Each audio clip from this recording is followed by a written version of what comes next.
ஓம் ஸ்ரீராம ராம ராமேதி ரமே ராமே மனோரமே சகசிரநாம தத்துல்யம் ஸ்ரீராம நாம வராணனே.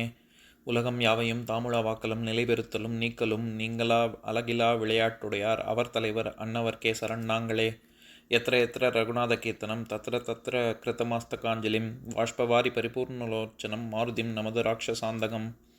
அஞ்சிலே ஒன்று பெற்றான் அஞ்சிலே ஒன்றை தாவி அஞ்சிலே ஒன்று ஆறாக ஆரியர்க்காக ஏகி அஞ்சிலே ஒன்று பெற்ற அணங்கை கண்டு அயலாரூரில் அஞ்சிலே ஒன்றை வைத்தான் அவன் எம்மை அழித்துக் காப்பான். இன்னைக்கு நம்ம கம்பராமாயணத்துல பாலகாண்டத்துல மிதிலை காட்சி படலத்துல 152வது பாடல் பார்க்க போறோம். பண்டு வரும் கூறி பகர்ந்து பாசறையின் பொருள் வயினின் பிரிந்து போன வண்டு தொடர் நருந்திரியல் உயிரணைய கொழுநர் வர மணித்தேரோடும் கண்டு மனம் களிசிறப்ப ஒளிசிறந்து மெலிவுக அகலும் கற்பினார் போல் புண்டரிகம் முகம் மலர அகமலர்ந்து பொழிந்தன பூம்பொய்கை எல்லாம். இதுதான் பாட்டு. இப்ப நம்ம பதம் பிரிச்சு பொருள் பார்க்கலாம்.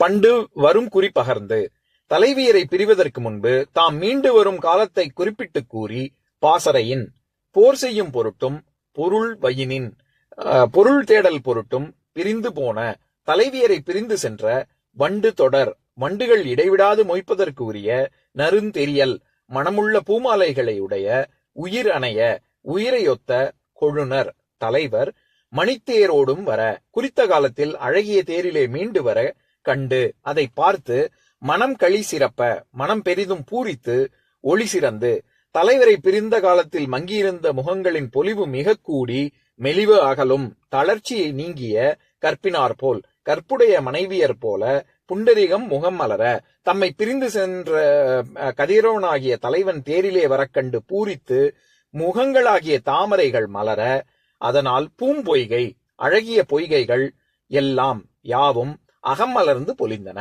உள்ளிடம் செழித்து பொலிவுற்றன. இப்ப நம்ம இந்த பாட்டுல இருக்கக்கூடிய நயங்களை பார்க்கலாம்.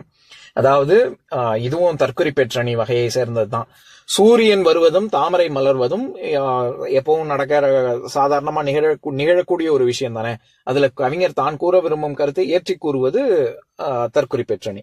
இதுல வெறும் தாமரைன்னு மட்டும் சொல்லாம ஒருபடி மேல போய் தாமரைகள் கொண்ட பொய்கைகள் எல்லாம் ரொம்ப பொலிவுடன் காட்சி அளித்தன அப்படின்னு சொல்றாரு.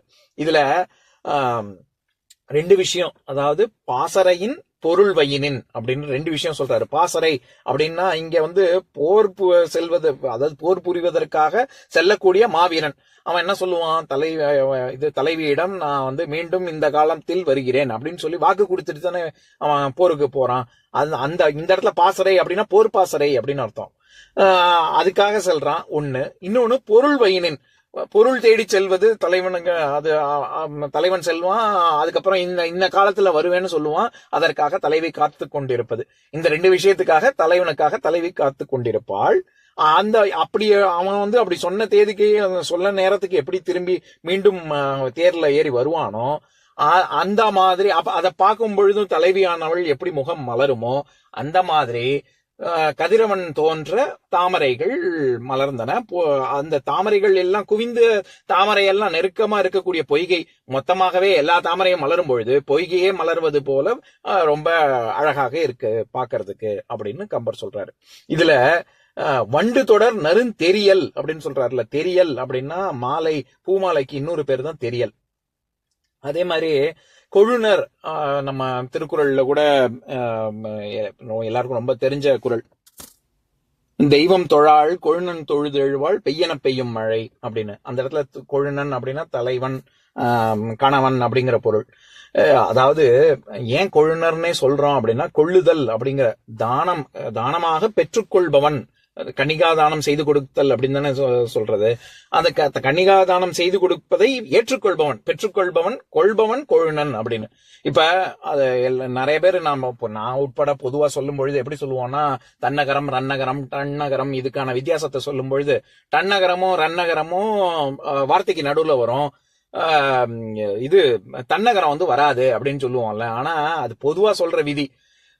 ஆனா இப்ப பெருனர், ஆளுநர், ஓட்டுநர், கொழுநர் இதுல வரக்கூடிய நகரம் எல்லாமே நம்ம தப்பா ரன்னகரத்தை எழுதிடக்கூடாது. நிறைய பேர் அந்த பிழை செய்வாங்க. இந்த இடத்துல என்னன்னா யாரு இது ஏவல் தொழில் செய்பவர்களை குறிக்கக்கூடிய ஒரு சொல். நம்ம தன்னகரத்தை போட்டு சொன்னோம்னா அதனால ஆளுநர், கொழுநர், ஓட்டுநர், பெறுநர், இது எல்லாமே வந்து தன்னகரம் தான் வரணும்.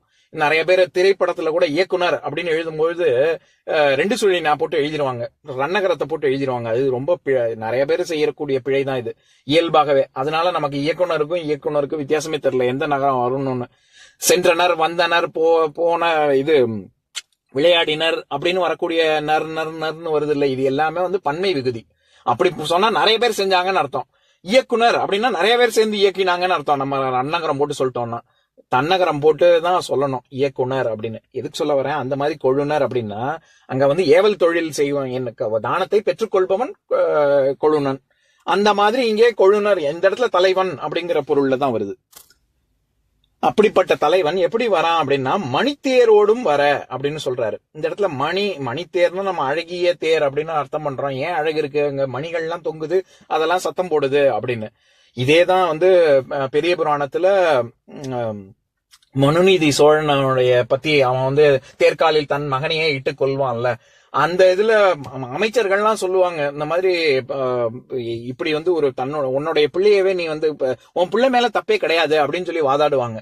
அப்படி சொல்லும் பொழுது அதுல ஒரு விஷயம், ராஜ வீதியில கண்ணுக்குட்டி வந்ததே தப்பு, அது கண்ணுக்குட்டியோட தப்பு தான், உன் பிள்ளை தப்பு கிடையாது, அவன் செல்ல வேண்டிய வீதியில தானே சென்றான், அதனால அவன் மேல தப்பு இல்லை அப்படின்னு சில அமைச்சர்களும். இன்னொன்னு அது மணித்தேர், அது வந்து ஓசை, அது சென்று கொண்டு இருக்கும் பொழுது அது ஓசை கேட்கும், அந்த ஓசைக்கு விலகணும் எல்லாரும். அப்படி விலகாம கன்று வந்ததுன்னா அது கன்றின் பிழை தான் அப்படின்னு சில அமைச்சர்கள் வாதாடுவாங்க. இந்த மாதிரி நிறைய காரணங்கள் சொல்லுவாங்க. இறுதியாக எந்த காரணத்தையுமே அந்த மனுநீதி சோழன் ஏற்றுக்கொள்ள மாட்டான். எதுக்கு சொல்ல வர்றேன், அந்த மாதிரி எங்க எப்படி பெரிய புராணத்துல வந்து மணித்தேர்னு வருமோ அந்த மாதிரி இங்கே வெறும் தேர் கிடையாது, மணித்தேரோடும் வர அப்படின்னு சொல்றாரு. எப்படி கொழுனன் வருவானோ அந்த மாதிரி கதிரவன் அந்த தேரானது ரொம்ப அழகிய தேரில் வருகிறான் அப்படின்னு சொல்றாரு. இங்க பொய்கையில் இருக்கக்கூடிய தாமரைகள்லாம் மலருது, அதனால இது பொய்கையே ரொம்ப பொலிவுடன் காணப்படுகிறது அப்படின்னு சொல்ற இடத்துல தாமரைக்கு புண்டரீகம் அப்படின்னு சொல்றாரு. அது நம்ம ஏற்கனவே பார்த்தது. இயற்சொல், திரிசொல், திசை சொல், வடசொல் அப்படிங்கறதுல திரிசொல் அப்படிங்கிறதுக்கு எப்படி வந்து ஒரு தாமரை அப்படிங்கிறதுக்கே பல பெயர் இருக்கு அப்படின்னு பார்த்தோம்ல. நம்ம அந்த மாதிரி புண்டரீகம் அப்படிங்கிறது தாமரைக்கான பெயர் தான். அப்பேற்பட்ட இது பொய்கை வந்து ரொம்ப பொலிவுடன் காணப்படுகிறது அப்படின்னு சொல்றாரு. இப்ப நான் பாட்டை இன்னொரு தடவை படிக்கிறேன் கேளுங்க. பண்டு வரும் குறிப்பகர்ந்து பாசறையின் பொருள்வையினின் பிரிந்து போன வண்டு தொடர் நருந்தெறியல் உயிரணைய கொழுனர் வர மணித்தேரோடும் கண்டு மனம் களி சிறப்ப ஒளி சிறந்து மெலிவகலும் கற்பினார் போல் புண்டரிகம் முகமலர அகமலர்ந்து பொலிந்தன பூம்பொய்கை எல்லாம். இன்னொரு நாள் இன்னொரு பாட்டு பார்க்கலாம். ஓம் சாந்தாகாரம் புஜகசயனம் பத்மநாபம் சுரேஷம் விஸ்வாதாரம் ககனசத்ரசம் மேகவர்ணம் சுபாங்கம் லக்ஷ்மீகாந்தம் கமலநயனம் யோகி ஹிருத்யானகம்யம் வந்தே விஷ்ணும் பவபயஹரம் சர்வலோகைகநாதம். உம்பரோடு இம்பர்காரும் உலகம் ஓர் ஏழும் ஏழும் எம்பெருமான் என்று ஏத்தி இறைஞ்சி நின்று ஏவல் செய்ய தம்பியரோடும் தானும் தருமமும் தரணி காத்தான் அம்பரத்து அனந்தர் நீங்கி அயோத்தியில் வந்த வள்ளல். ஓம் பூர்ணமத பூர்ணமிதம் பூர்ணாத் பூர்ணமுதஸ்யதே பூர்ணஸ்ய பூர்ணமாதாய பூர்ணமேவாவசிஷ்யதே.